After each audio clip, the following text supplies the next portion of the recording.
Have you ever wondered why the Roman Republic became one of the most successful and enduring civilizations in history? This triumph can be traced back to the birth of republican institutions. The Senate, comprised of Rome's aristocracy, was pivotal in decision-making. Meanwhile, the consuls, elected officials with vast authority, were another cornerstone of this system.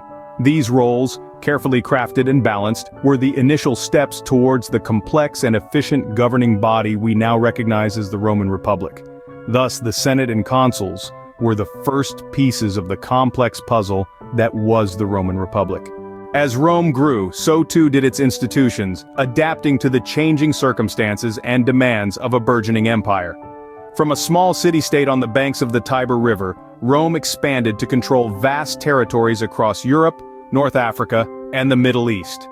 As the Republic grew in size, so too did the complexity of its governance. The assemblies, for example, evolved to represent the will of the Roman people. Initially, these public gatherings served as a platform for citizens to voice their concerns and influence decisions on matters of state. But as Rome's population grew, the assemblies began to take on more formal roles, electing officials, passing laws, and guiding foreign policy. At the same time, the Senate, once a mere advisory body, began to wield more power. It served as a counterbalance to the assemblies, ensuring that the interests of the aristocracy were not overlooked. The consuls too played a crucial role in this system of checks and balances. As the chief executives of the Republic, they presided over both the Senate and the assemblies, ensuring a delicate balance of power. This evolution was not without its challenges. Power struggles, civil unrest, and political maneuvering were all part and parcel of the Republic's growth.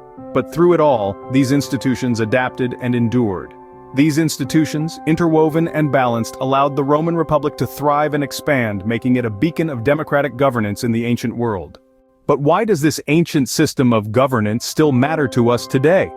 Well, you'll find that the legacy of Roman Republican institutions has shaped the very fabric of modern governance systems.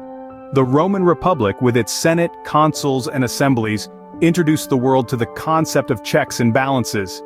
This idea that no single entity should have unchecked power is a cornerstone of many contemporary political systems.